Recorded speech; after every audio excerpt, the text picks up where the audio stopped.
The film begins with a young guy named II-Chool.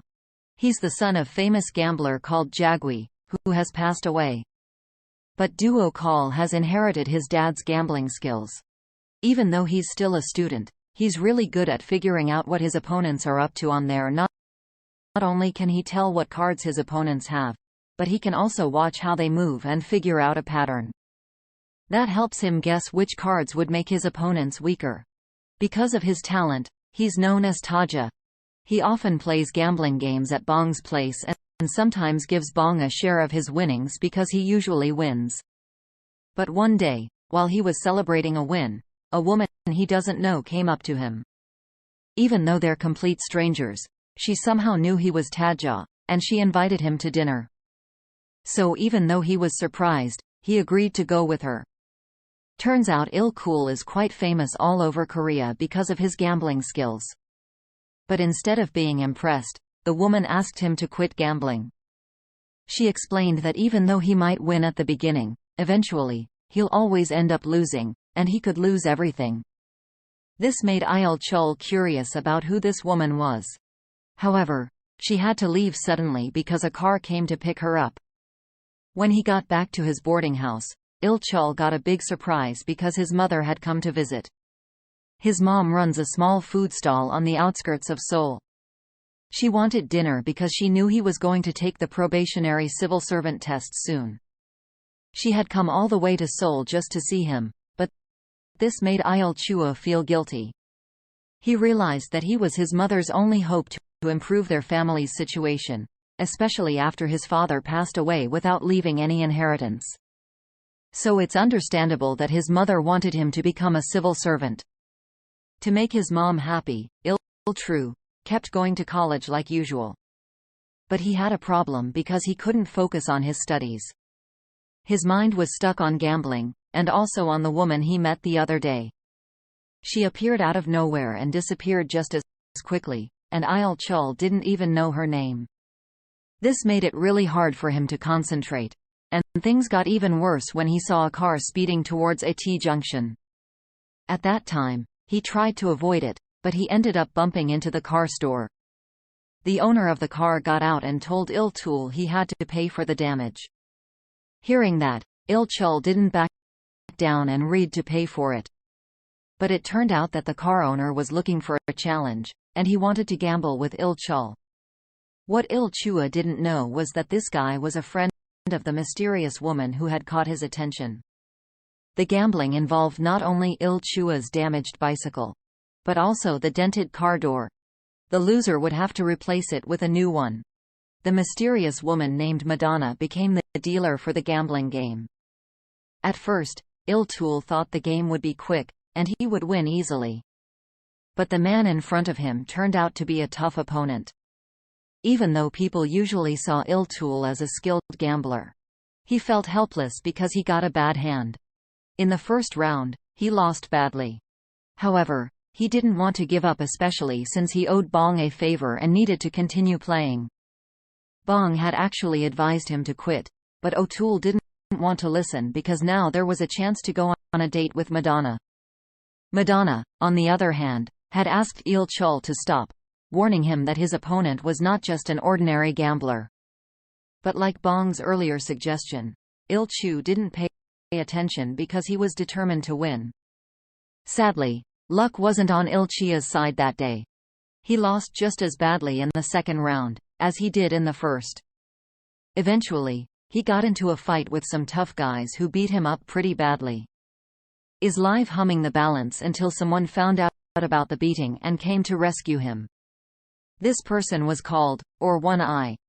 And he revealed that he owed II-Chool's father a favor, so he would pay off all of II-Chool's debts to Bong, which added up to about $100,000. Hearing that, II-Chool was confused because he had never known his father's friends before, but he didn't think about it too much because his body was hurting badly. The next day, II-Chool asked Aku again about his connection to his father, but Aku didn't want to go into too much detail. Instead, he shared stories about Jagwi's greatness with other legendary gamblers.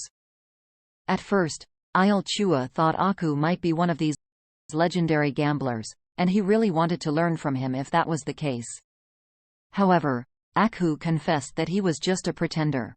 He advised II-Chool to be more cautious because in the world of deception, there are always ways to take money from others. One of those victims was II-Chool, who had been unknowingly made poor by Bong. Ako suggested that II-Chool should stop gambling at least for now, to avoid more losses. But II-Chool didn't want to listen. He believed he had natural talent and wanted to prove it to Aku, so they both headed to the casino. There he showed Aku his gambling skills, and it turned out that Aku had been waiting for II-Chool's unique talent. He was secretly prepared a team for a special project. Besides II-Chool, Aku had his eye on a few other people for his plan. The first person was Kachi, who was also known as the dealer because of his impressive car shuffling skills. Then there was Young Mi, who worked as a waitress at the casino and secretly took small amounts of money from customers. Since he took a bit by bit, nobody noticed the losses caused by Yummy, and she ended up with a lot of money. Lastly, there was Mr. Kwang, a tavern owner skilled in working with pookies. At that time, Aku gathered these 4 people, including II-Chool, in an empty warehouse.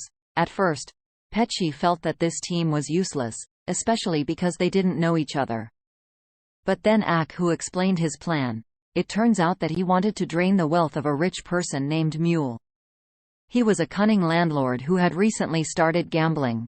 However, they had to be careful in spending all of his wealth. So this was the role of the team prepared by Aku. Later on, Kachi and Young Mi would pretend to be a married couple interested in buying land for Mule. But to lower Mule's self-esteem, they had to annoy him. Because if he got annoyed, it would be easier to get him to the gambling table. Then, just like an old trick, Young Mi and Kachi will let Mule appear as the winner in the beginning. But when Mule wanted to celebrate his victory, Kachi and Yummy switched the playing cards, giving Mule a bad hand. This was the moment Mule's luck turned. He, who had been so confident before, ended up losing many times. The strategy continued the next day when Young Mi and Kachi visited Moole's office to cancel their land buying plans. They even purposely called Moole a loser, which made him very angry. So Moole decided to find a skilled gambler, and this is where II-Chool and Mr. Kwang got involved. Mr. Kwang pretended to be a businessman with a talented nephew and without hesitation, Moole recruited II-Chool as his gambling partner. The very next night, Moole challenged Young Mi and Kachi once again. There, Yummy and Kachi used their old tricks again. They let Moole appear as the winner at the beginning to boost his confidence. Moole was convinced he couldn't lose this time, but in reality, he was being cheated once more. When he tried to claim the betting money, Kachi revealed his cards, which were actually of higher value than Mule's. In the end, Mule could only regret his losses. At that time, Mr. Kwang wanted to say goodbye to Moule, but Moule insisted on playing more to beat Kachi. At first, Mr. Kwang wanted to talk more. But then a car ride, and Moule hurried to greet the person in the car, calling in his boss. When the person got out of the car, II-Chool, who was also there, was shocked to see that it was Madonna. II-Chool didn't expect Madonna to be working with Mule. He couldn't stop thinking about her. He had thought Madonna had disappeared, but here she was again today. It turned out that Moule owed Madonna money for an investment. Moule confessed that he had promised to use the money to build a building. But instead, he used it for gambling, and the building was never constructed because the money had run out. So II-Chool tried to convince Madonna that Moule was a fraud and urged her to take back all the money from him. Currently II-Chool and his friends were draining Moule's wealth. However, Madonna was confused by that information. She didn't understand why he bothered telling her. After all, if Mule was indeed a fraud, she would be only one harmed.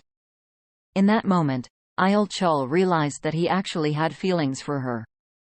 Furthermore, her presence in the gambling world today was intended to make II-Chool reveal the Kutan's secrets. Eventually, when Moule understood that he had been deceived, he ordered all his men to capture Kachi and Yomi. There, Mr. Kwang tried to help them, but because Maul's men were strong, Kachi told Yal me to go meet Mr. Kwang to save herself. At the same time, Kachi decided to sacrifice himself so that Mole's men wouldn't go after the other Act II team members. II-Chool's life was also at risk, but luckily, Act II arrived just in time. He rescued II-Chool and took him away from Mule. The following day, II-Chool woke up at AKU's headquarters, but there was one number missing and was Kachi, who had been captured. This led the team to suspect II-Chool of betrayal, even to the extent of sacrificing one of their own members. At that moment, II-Chool didn't defend himself and questioned why Aku wanted to save him. He learned that Aku had once betrayed Jagui, and II-Chool's father had lost his life to a cruel gambler named Maguhi. Knowing that enraged II-Chool, and without saying goodbye, he left. The next day, Madonna and Mole planned to get revenge on II-Chool and his friends, but realizing that Aku was still involved. But Donna decided to seek help from Maguhi to eliminate them all.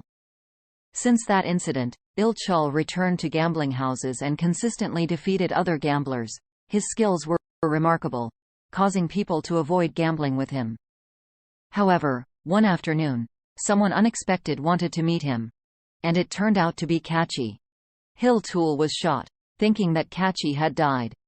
But Kachi brought even more surprising news that Aku had been killed by Magawi. This fueled II-Chool's anger, and he now intended to seek revenge for Aku. As he realized that Maguhi also had a grudge against Aku, so it didn't take long for II-Chool to meet with Mr. Kwang. He asked for advice on how to deal with Maguhi. However, Mr. Kwang didn't provide any advice. He simply told that this is the way of life for gamblers. If he'll choose, didn't stop sooner. Mr. Kwang warned that once he had completed his revenge, it should be the last time he enters the world of gambling. The following day, II-Chool confronted Maguhi, who had teamed up with Madonna and Muhul. At that time, II-Chool brought a bag filled with money as a bet, but turns out it wasn't just money cause it was his life. The rule was simple, so whoever lost or was caught cheating wouldn't be spared.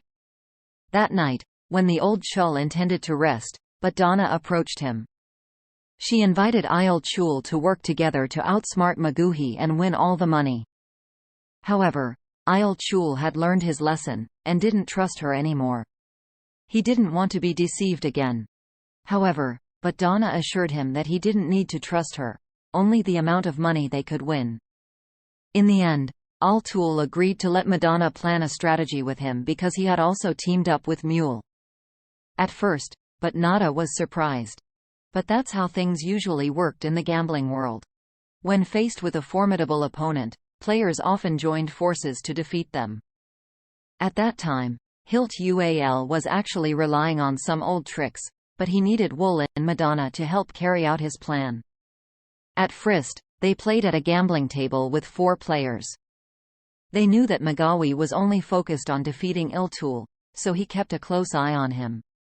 During this time, Mole also tried to distract Maguhi, so he wouldn't notice that Madonna had secretly switched his cards. When Magawi believed he had won the card game, it turned out that II-Chool had a better hand. Magawi felt like he had been cheated, but he couldn't prove it and had to accept defeat. Besides that, but Donna had a bad history with Magawi and wanted to see him defeated. After the gambling was over, according to the agreement, II-Chool was supposed to take $2 million, while Mule would get $4 million. However, because Mule was greedy, he planned to take II-Chool's $2 million as well. But II-Chool was no less clever. Before this, he had teamed up with Maul's subordinates who held a grudge against their boss because of how badly he treated them. In the end, it was Mule's own men who turned against him and caused his downfall. On the other hand, the following day, Kachi and Yumi, who were actually a married couple, found $1 million in their car. Mr. Kwang also received a sum of money from an unknown sender. And they all recognized it was a gift from II-Chool when they saw Jack's card in the back. Meanwhile, II-Chool began a new life living with his mother he fulfilled or wished by becoming a civil servant.